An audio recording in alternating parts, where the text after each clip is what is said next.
Hey y'all, well, I just got back from the AGM with the United Conservative Party up in Edmonton on the weekend. And boy, it was something else, especially when it comes to Alberta independence. I'm sure a lot of you guys have already seen some of the news clips and what's going on up there. It caught even me by surprise, so I'm still trying to interpret what I saw and what I got to hear from members and talking to people and things like that. And I'm certain that Premier Smith and a lot of her staff and members of the legislature have left this with a lot to think about too. Um, so I mean, to kick it off, for those not familiar, it was the annual general meeting. It was Edmonton. There's about 4,400 people there, I believe they said, which is pretty outstanding. Things have changed, and I'll go into that, as to why there's so many members and some of the dynamics that have changed with party politics, because it's important. It's not like it was even 5-6 years ago for a number of reasons, and it makes it more complicated. Better, I think, in general, but tougher in a lot of ways. So let's get right to it, though, the independence thing, because that's most of what this channel is about. There had been pushback and forth on changing the party executive committee, and word that Premier Smith didn't want a discussion of independence to hit the floor during the AGM.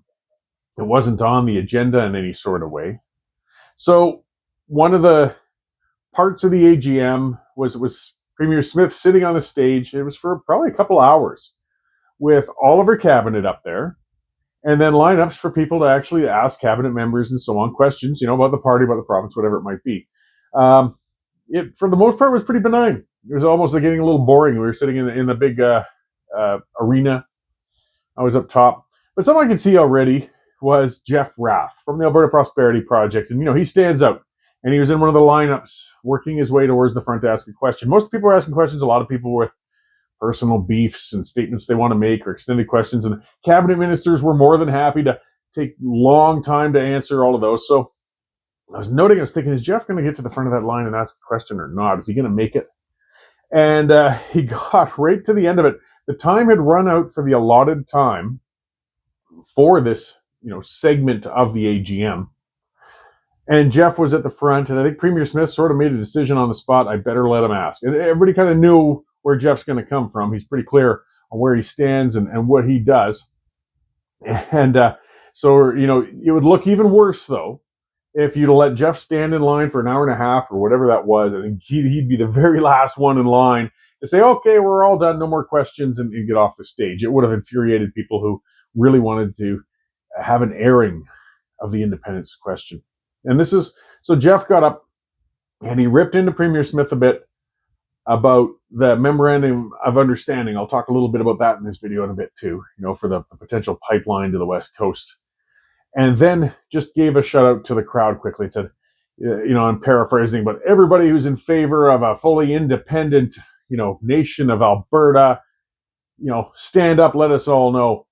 And that's where, holy crap, it had to be 80% of the room stood up and a standing ovation and cheered and went on for a while. Now, I shouldn't be too shocked, I guess, to a degree. Certainly caught the Premier flat-footed. She was very shaken when she tried to answer and address these things. The people who go to an AGM are the most active of people. So we got to understand too how representative of the province this is, and you can measure it to a degree of that. I mean, as you're getting more people paying to come out and participate in events like this, it's showing a more active province in general.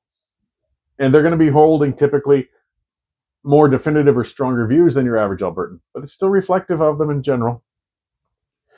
And you would expect a higher degree of independent supporters in that room than you would, with most gatherings, unless you're at an APP one or something. But still, to see, as I said, it had to be 80% or more. And so vociferously, so openly, so energetically calling for outright independence was something else. And I think it's great as an independent supporter, but it's also worrisome just looking at the bigger political picture, and I'll talk a bit more about that too. So Premier Smith tried to answer, and something that happened even prior to that, and a lot were tweeting and reporting about it, was anytime Premier Smith said anything on the stage that sounded basically positively, about dealing with Ottawa or whatever else, she got booed, heavily booed. Multiple times over the course of the AGM, the room erupted in boos whenever Premier Smith would talk about dealing with Ottawa. And this got me concerned. I make no secret of it. I'm a Danielle Smith fan. I think she's still the best premier we've had since Ralph Klein. I think she's genuine. I think she wants the best we can get for Alberta. I know some people say, oh, she's got to become a separatist. Well, okay, if she wants to crater her career and put an NC in power, she could do that.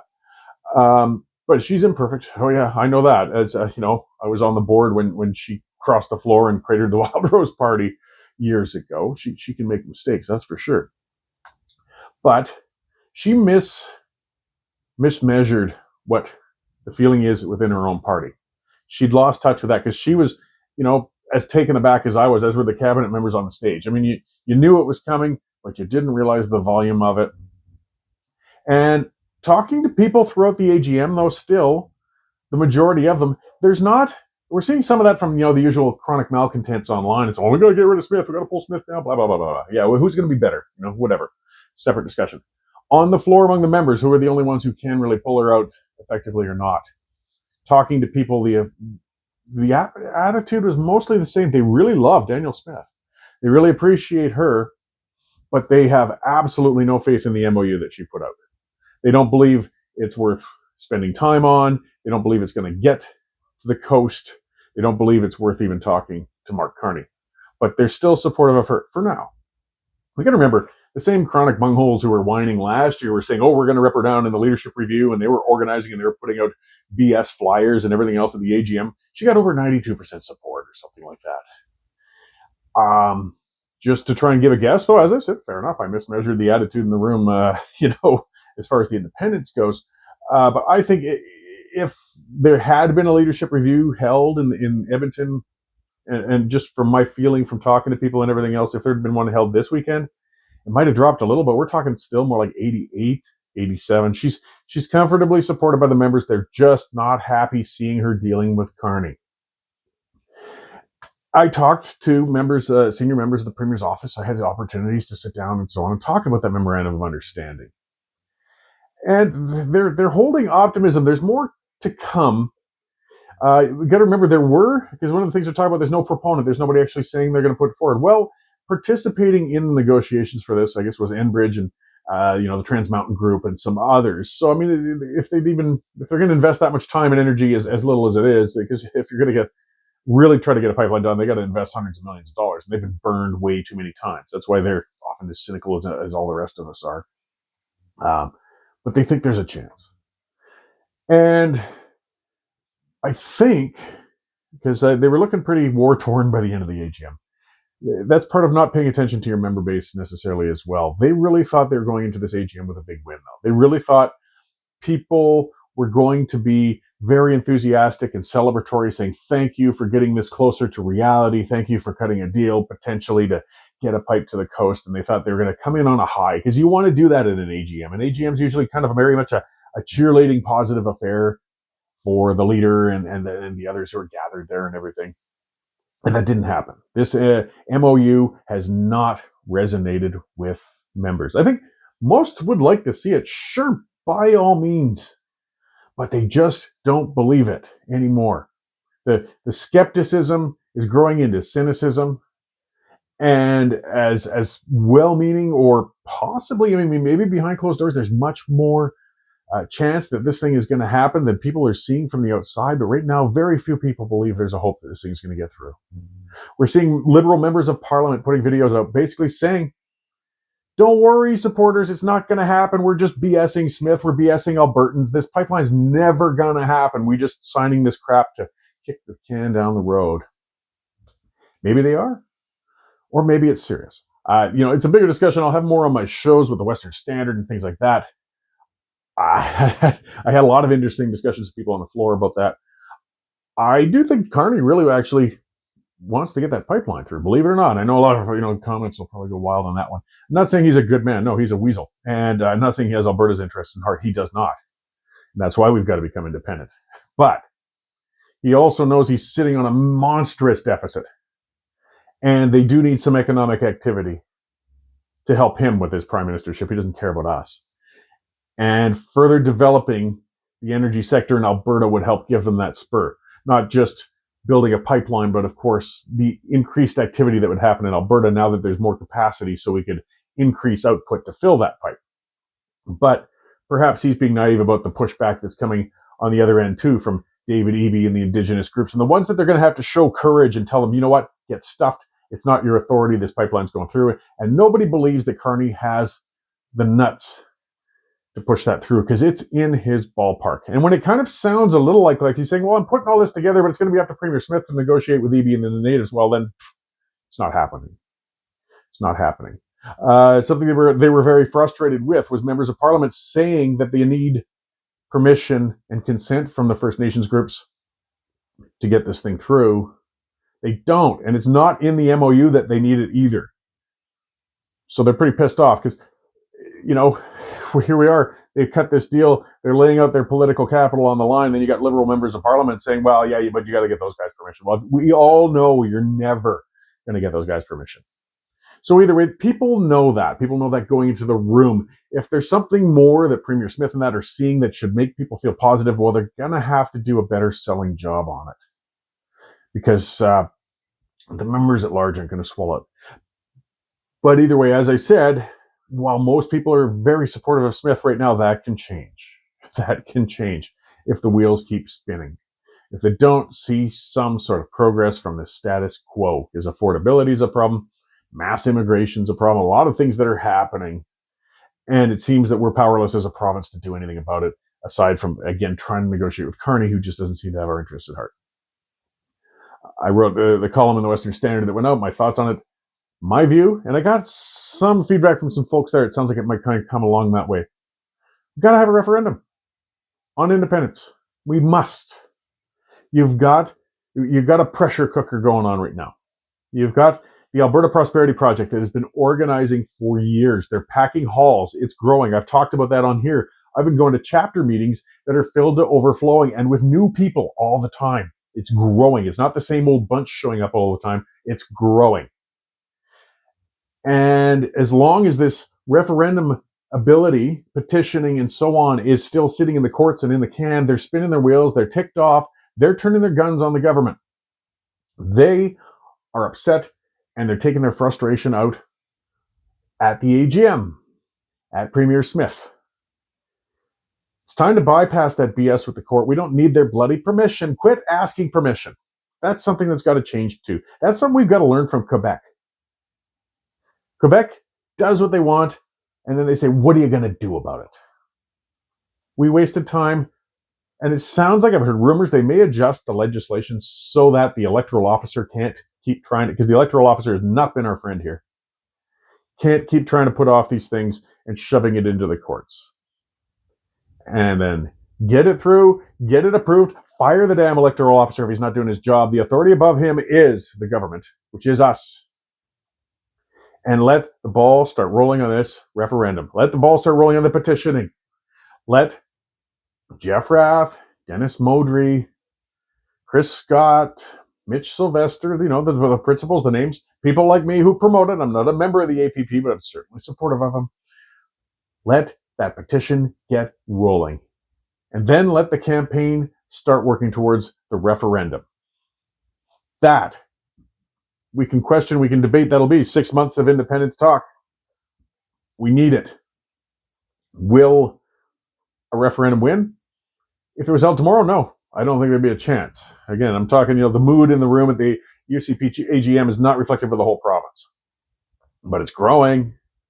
And with a long campaign, who knows? Certainly you're shooting for the goalposts, go for it. We're going to campaign to win. 6 months, that might be different. But let's have it out. Because right now it's a big question mark. And I mean, there's a case to be made that, hey, Fabio, Lukasik there, they want it too. The Federalists want a referendum on this too. Let's get it out there then. And I talked to a couple people at the AGM. They're saying it's too early. We'll lose for sure. Well, okay, fine. But we can't wait for the perfect winning conditions anymore. We can't. Because this is going to blow up. This party could become in trouble. I've been down this road before. So has Premier Smith. So are members in her premier's office. We were all of the Wildrose chapter years ago when Smith and a handful made that ill-advised decision to go and crossed the floor. And all that did was split the party. And that led to such fighting between the PCs and the Wild Rose that guess what happened? We got 4 years of Premier Notley. If the independence faction in the United Conservative Party can't get an outlet through a referendum, they're going to split. Somebody's going to get an effective independence party going. They might even grab an MLA or two, who knows, to cross the floor and suddenly they got a presence there. Don't worry, it's not going to be Cam Davies. He's not going anywhere. He's just buying tickets and taking selfies with popular American politicians and trying to act like he's relevant. But a real organizer may surface. And that organizer can pull a chunk out of that party and then pull a chunk out of the electoral support. And guess what? Look at the number of seats that were won by only a few percent in the last election by the UCP. And try to imagine how that picture is going to look if an independence party pulls 10% support. In rural areas, they can pull 20 or 30, and there's room to split the vote that many times. But in the cities, there isn't. They could probably comfortably pull 10% support if they're well organized and they campaign well. You know what that means? Premier Nenshi. And we got Premier Nenshi. We're never getting a referendum with him. And he's going to bankrupt us. So we're never getting a pipeline either. Get this referendum in gear. It doesn't mean you have to stop on the MOU and pushing for a pipeline to the coast. In fact, it will give you more leverage when you're talking about it with these fools. Say, look, they're working on it. There's going to be a referendum coming up. Albertans are deciding on independence. If you don't want that to turn into 60% when that vote comes, then let's get some progress on this thing. Something that it was to be looked at in that MOU, that people aren't paying attention to at least. There's some hard deadlines for a lot of progress that has to be made in that thing. And they're not that far away relatively. We're talking like June 1st at the latest with a number of things that have to happen on the side of the government, federal government. Set the referendum for June 10th, 14th, somewhere just into there past that deadline. So if Carney rug pulls Albertans yet again, we're voting just 2 weeks after that. If it really looks like it was just another distraction, another bait and switch, Albertans can render their judgment on it in the referendum. And it allows Smith and the UCP to stay unified because they got a whole lot of other irons in the fire. I mean, this is something we got to talk about as independent supporters too. Guys, it's not like there'd be a vote and say 60% of Albertans wanted to go and it's great and they voted for independence. Awesome. I'm thrilled. But that's the beginning of a couple of years of negotiations, and you still need government in power. You still need to keep the lights on until we get it all done. So we still got to deal with healthcare. We still got to deal with our local affairs, dealing with those bloody unions. Smith's going to war with them, and she's trying what she can. She's bringing out a healthcare bill that's good. She is talking excellently, and I think that was supposed to be a higher point in the AGM, and it was well received, about outright banning any law enforcement agencies in Alberta from enforcing the gun grab. Just saying, no, you aren't doing it. Plus, she's standing up for our right to defend ourselves if somebody comes in and harms us or tries to harm our family. Excellent. That's what I mean. She's a great leader. It's a good government. Take the independence question out of their hands. I'm not talking about them saying they endorse independence, because if you're asking her to do that, you're asking her to either go against what is her true feelings and the mandate she wasn't elected on, putting her into that spot, plus committing political suicide, because independence parties don't work. The only thing they work to do, potentially, will be to put the NDP in. She's got a tougher job than she had in the past. Something else to talk about, the changing of what happened. I will give David Parker and Take Back Alberta a bunch of credit for this. He really taught Albertans how to engage on the ground. He did a really good job of that, whatever you might think of him and TBA. There was a difference then. They had a target, a focused one. And again, they weren't trying to start another party or something. That's the hazard we got. They were trying to take Premier Kenney out of power because of what he did over COVID. And COVID woke up a whole lot of people about the risks of an authoritarian government. And they started to look around and become politically active in ways that they never had before.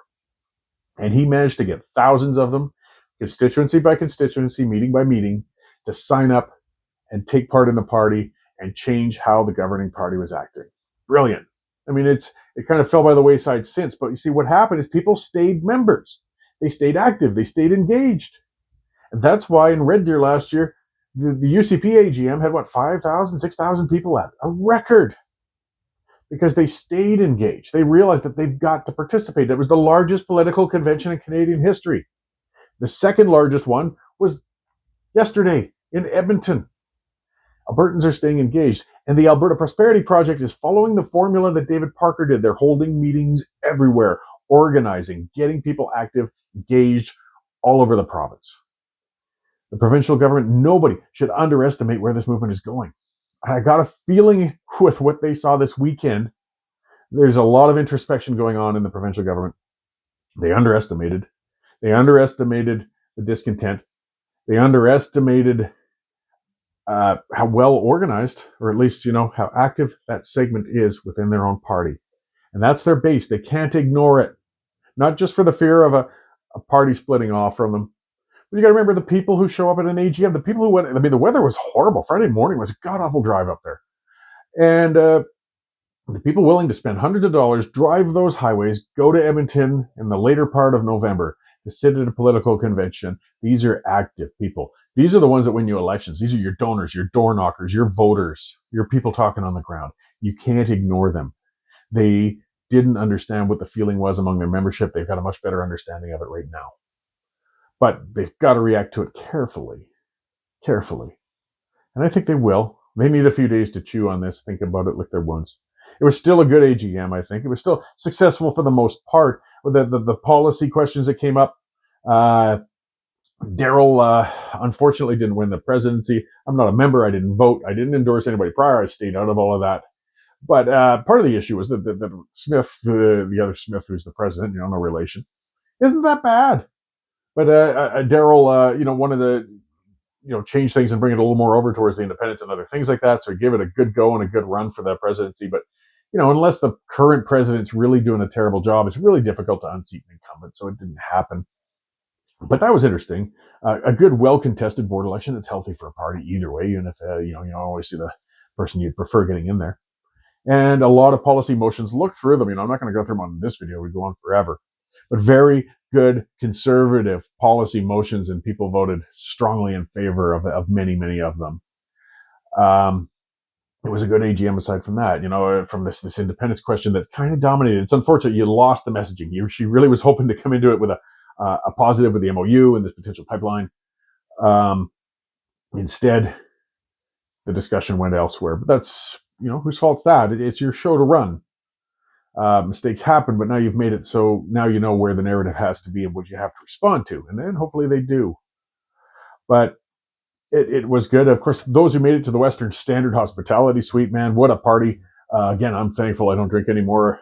I probably would have been real, maximum Corey annoying and problematic if I'd have been into the booze that night. But lots of people, well over 1,000 people came to the Western Standard Hospitality Suite. They came and said hi. I met all sorts of people at the AGM. A great meeting. So many of you. It's good. I really do like meeting people in person. I'm not the most socially adept person, but I do enjoy actually getting together with folks. The social aspect of these meetings is important too. Not just talking to the MLAs, the cabinet ministers, the staffers, and so on, but talking to other people on the ground, the members. And that's where I got some of that feel. That's when I got worried a bit in a sense of where things are going when there was the booing when Smith was speaking and when things went off the rail at first. I thought, oh, wow, they're really pissed. But when I talked to enough people on the ground, I realized their problem isn't with her. They very much like her, but they don't like the tact she's taking with this. So as I said, I think they better bloody allow this referendum to get rolling one way or another, or there's going to be some real serious problems going on because she's just got so much else to do.